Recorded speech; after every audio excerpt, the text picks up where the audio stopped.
खून की प्यास पार्ट 1।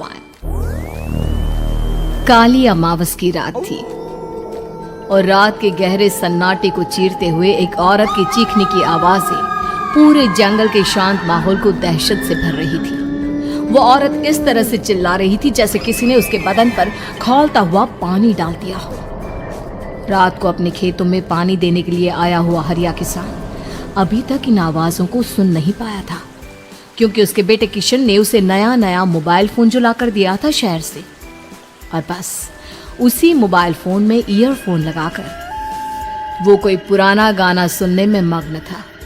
लेकिन जैसे ही गाना खत्म हुआ, उस औरत की चीखने की आवाज हरिया किसान के कानों से टकराई।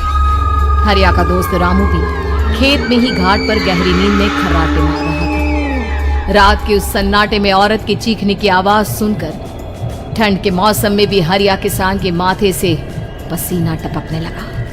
रामू, अरे ओ रामू, अरे जल्दी उठ, क्या खर्राटे मारकर सो रहा है? अरे इतनी रात को ये जंगल में कौन औरत चीख रही है? पूरी तरह से चीख रही है। अरे क्या हुआ? क्या हुआ? कौन है? अरे भूत आ गया क्या? चोर आ गया क्या? अरे न चोर आया है न भूत आया है। मैं ये कह रहा हूँ कि क्या तूने इस औरत के चीखने की आवाज सुनाई देती है कि नहीं? अरे कौन सी औरत? अरे हाँ, ये आवाज है। तू पहले नहीं बता सकता था? पता नहीं कौन चुड़ैल जंगल में नाच रही है। हम घर चले जाते हैं। देखता नहीं, मैंने तो कानों में ये लगा रखा था। वो किशन ने लाके दिया ना शहर से, गाने सुन रहा था मैं। अरे लेकिन भाई, मुझे बहुत डर लग रहा है। क्या करे? अरे करना क्या है, भागो यहाँ से। भगवान जाने कौन है और क्यों इतना चीख रही है। और उस औरत के चीखने की आवाजें और ज्यादा तेज होने लगी है। हरिया और रामू के पैर डर के मारे कांप रहे थे।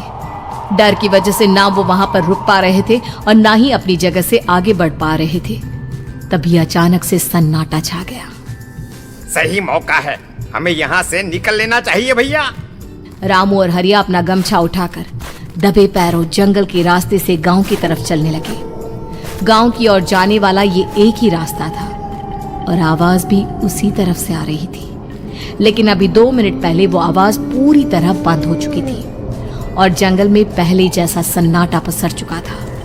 तभी अचानक से पेड़ों में किसी के चलने की सरसराहट रामू और हरिया को सुनाई दी। क्या तुमने कोई आवाज सुनी? हाँ यार, ऐसा लग रहा है कोई इस तरफ ही आ रहा है। और तभी अचानक सामने पेड़ से एक साया रामू और हरिया के सामने उल्टा आकर लटक गया। ये देखकर रामू और हरिया की चीख निकल गई। वो दोनों डर के मारे बेहोश हो गए। वो साया जमीन पर आकर खड़ा हुआ। उसने रामू और हरिया के बालों को पकड़कर खींचना शुरू कर दिया।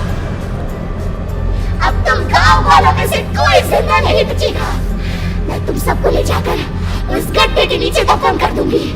सबकी जान ले लूंगी, मैं किसी को नहीं छोड़ूंगी। अगली सुबह रामू की पत्नी कमला हरिया के घर आई और उसने हरिया की पत्नी सुमन से अपने पति के बारे में पूछा। सुमन, कल रात को ये तुम्हारे ही पति के साथ गए थे खेत पर, अभी तक लौट कर नहीं आए हैं। हाँ बहन, मैं भी वही सोचकर परेशान हूँ। मेरे पति भी अभी तक खेत से लौट कर नहीं आए। भगवान जाने क्या बात है, दोपहर होने आई है। अब तक तो उन दोनों को लौट कर आ जाना चाहिए था। क्या करे, कैसे पता करे कि वो दोनों कहाँ हैं? मेरा बेटा भी शहर गया हुआ है, वरना उसी को भेज देते खेत पर।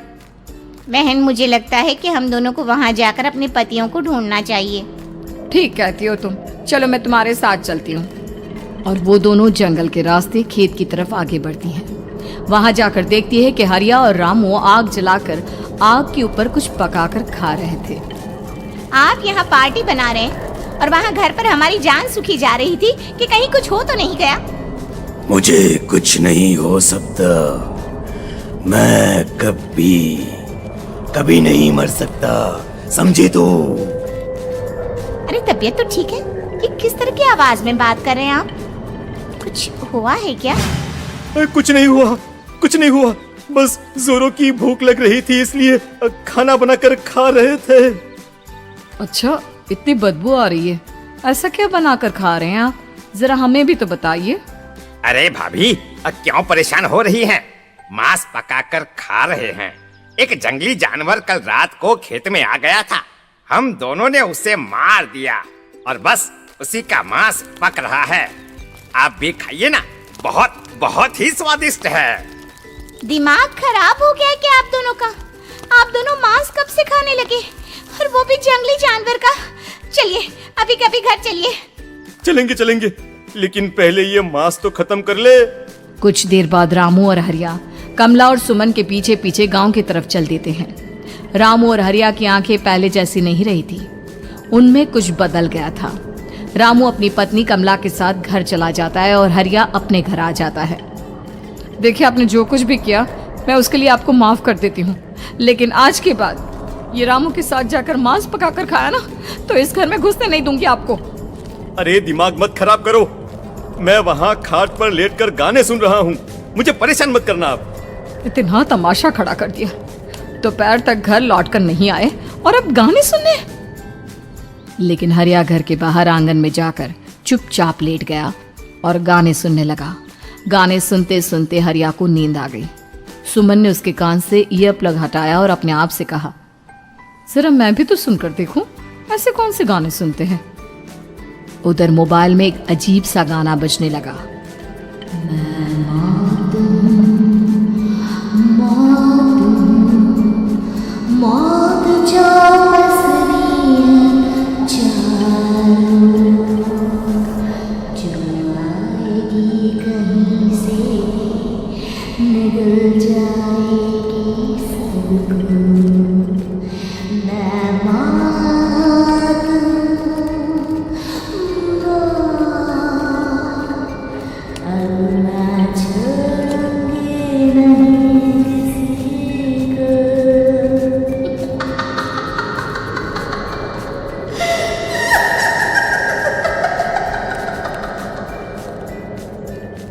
सुमन ने घबराकर मोबाइल फोन दूर रख दिया। वो बुरी तरह से डर गई थी। तभी अचानक हरिया अपनी नींद से जागा और गर्दन टेढ़ी करते हुए सुमन के पास आया। क्या क्या कर रही थी? गाने सुन रही थी? वो ये कैसा गाना सुन रहे थे तुम मोबाइल के अंदर? मौत है, मौत। अरे ये सारी बातें छोड़ो और ये बताओ, आज शाम को तुम मेरे साथ खेत चलोगी? लेकिन क्यों? और तुम इस तरह से क्यों बात कर रहे हो? अपनी गर्दन सीधी रखकर बात करो ना। वो मेरी गर्दन में सोते सोते थोड़ा दर्द हो गया है। मेरे साथ आज खेत चलो ना। तुम्हारे साथ पूरी रात रहना चाहता हूँ। कैसी बात कर रहे हैं दिन दहाड़े? जरा भी शर्म नहीं आती क्या? अरे इसमें शर्माने वाली क्या बात है? तुम पत्नी हो मेरी। पूरी रात खेत पर रहता हूँ। मुझे भी तो तुम्हारे पास आने का हक है कि नहीं? अच्छा ठीक है, चलती हूँ आपके साथ खेत पर, लेकिन फिर उस रामू को मत बुलाना। अरे कैसी बातें कर रही हो? अगर तुम मेरे पास होगी तो मैं किसी को नहीं बुलाऊंगा, सिर्फ तुम और मैं और रात का सन्नाटा। शाम के वक्त हरिया सुमन को अपने साथ खेत पर ले जाता है। आसमान में चांद पूरी तरह से चमक रहा था। हरिया ने अपने खेत में बनी हुई छोटी सी झोंपड़ी के अंदर सुमन को अपने पास बिठा लिया और उसके बालों में हाथ फिराते हुए कहा, कितनी खूबसूरत हो तुम, बहुत सुंदर लग रही हो। एक चांद से भी ज्यादा सुंदर लग रही हो। ऐसी बातें मत करिए ना, मुझे शर्म आती है। अपनी आंखें खोलकर जरा मेरी तरफ तो देखो। अरे देखो तो सही। सुमन ने शर्माते हुए जैसे ही अपनी आंखें खोली, उसके होश उड़ गए। हरिया के बड़े बड़े दांत निकल आए थे और वो पूरी तरह से एक जानवर की तरह नजर आ रहा था। कौन हो तुम? तुम मेरे पति नहीं हो। कौन हो तुम? मुझे जाने दो। लेकिन हरिया ने सुमन के हाथ को कसकर पकड़ लिया। उसके नुकीले नाखूनों की वजह से सुमन के हाथ से खून बहने लगा था। बहुत दर्द हो रहा है, मुझे जाने दो। कौन हो तुम? क्या करना चाहते हो? वही जो एक आदमी एक औरत के साथ करना चाहता है, और उसके बाद मैं तुम्हें वहीं ले जाऊंगा जहां पर तुम्हारा पति है। क्या मतलब? क्या कहना चाहते हो? कहाँ है मेरा पति? जंगल के बीचों बीच उबलते हुए पानी के तालाब में वही है तुम्हारा पति। चलो चलो, मैं तुम्हें उससे मिलवा देता हूँ, लेकिन उससे पहले तुम्हें मेरी प्यास बुझानी होगी। और इतना कहकर हरिया सुमन के ऊपर जानवरों की तरह टूट पड़ता है। आखिर कौन था वो जानवर, और क्या सुमन उसके शिकंजे से बचकर निकल पाई? जानने के लिए देखिए इस कहानी का अगला भाग।